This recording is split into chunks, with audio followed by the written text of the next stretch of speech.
দক্ষিণ এশিয়ার সবচেয়ে প্রসিদ্ধ ও জনবহুল শহরগুলোর একটি হচ্ছে ঢাকা। জনসংখ্যার বিচারে এটি দক্ষিণ এশিয়ার চতুর্থ বৃহত্তম এবং সমগ্র বিশ্বের মাঝে নবম বৃহত্তম শহর। জনবহুল এই শহরের বিভিন্ন প্রান্তে ছড়িয়ে আছে অসংখ্য স্থাপত্য। কিন্তু আমরা কি জানি ঢাকার এই শহরে চিস্তা প্যালেস নামক একটি জাহাজ বাড়ি ছিল, যা জাহাজের আদলেই তৈরি করা হয়েছিল?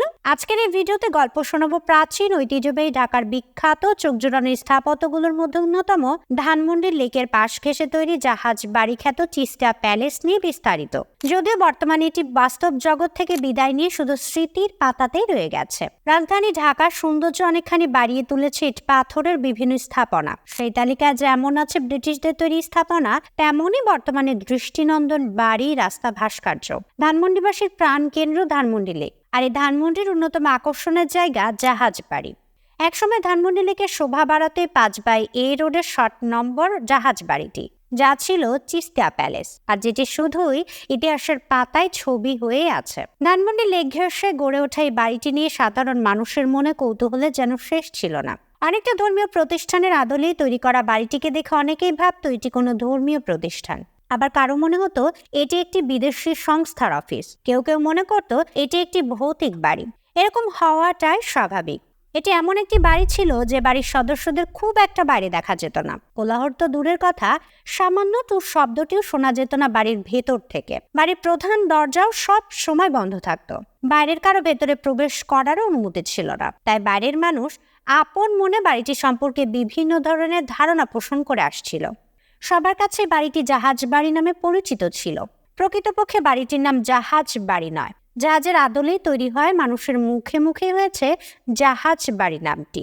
বাড়ির গেটের নেম প্লেটে বাড়িটির নাম লেখা ছিল চিস্তা প্যালেস। উচ্চারণগত কারণে অনেকে এটিকে খ্রিস্টিয়া প্যালেস বলেও ডাকত। আসলে এর উচ্চারণ হবে চিস্তা প্যালেস।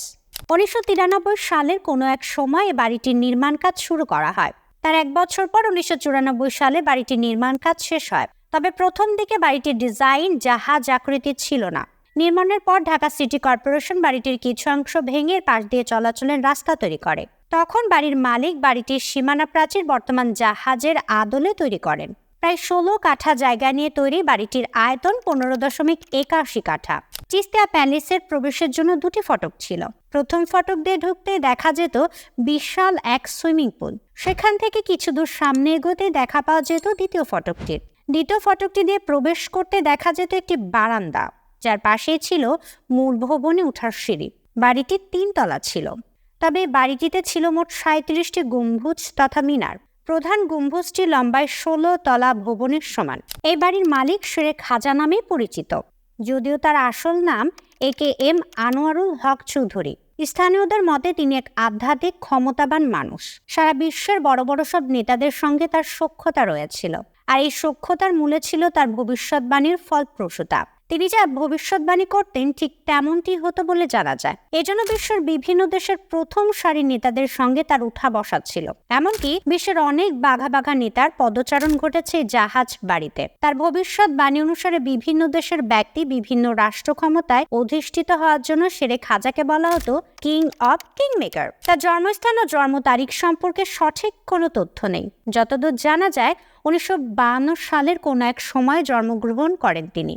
শেরে খাজা জগন্নাথ বিশ্ববিদ্যালয় থেকে পড়াশোনা শেষ করেন। আধ্যাত্মিক ক্ষমতার অধিকারী হলেও তিনি এটিকে পুঁজি করে কখনো ব্যবসা করেননি। তার এই আধ্যাত্মিক ক্ষমতার সেবা শুধুমাত্র বিশ্বের প্রথম সারির নেতারাই পেতেন। এসবের বাইরে তিনি গার্মেন্টস ব্যবসার সঙ্গে জড়িত ছিলেন। চিস্তা গ্রুপ অব ইন্ডাস্ট্রিজ নামে তার একটি কোম্পানি রয়েছে। তিনি নিজেই প্রতিষ্ঠানের চেয়ারম্যানের দায়িত্ব পালন করতেন। তার স্ত্রীর নাম রেহেনা চৌধুরী। তাদের একমাত্র পুত্র রুবেল চৌধুরী, একমাত্র কন্যা সাদিয়া চৌধুরী। 2011 সালের 15ই নভেম্বর সিঙ্গাপুরের মাউন্ট এলিজাবেথ হাসপাতালে এই আধ্যাত্মিক পুরুষ ইন্তিকাল করেন। তখন তার বয়স ছিল 59 বছর। 2011 সালে জনাব শেরে খাজার মৃত্যুর পর তার স্ত্রী রেহেনা চৌধুরী, পুত্র রুবেল চৌধুরী, কন্যা সাদিয়া চৌধুরী বাড়িতেই থাকতেন এবং পরবর্তীতে জাহাজ বাড়িটির বিভিন্ন স্থানে ফাটল ধরায় তার পরিবার এটিকে সংস্কার না করে বাণিজ্যিক ভবন তৈরির সিদ্ধান্ত নেন। সিদ্ধান্ত মোতাবেক তারা গুলশানের শান্তা হোল্ডিং কোম্পানির সাথে চুক্তিবদ্ধ হন। চুক্তি মোতাবেক 14 তলা ভবন নির্মাণের জন্য 2015 সালের সেপ্টেম্বর মাসে বাড়িটি ভাঙার কাজ শুরু হয়। দেশ বিদেশে আলোচিত শহর বা স্থানসমূহ নিয়ে বিস্তারিত জানতে স্কিল অফের সাথেই থাকুন।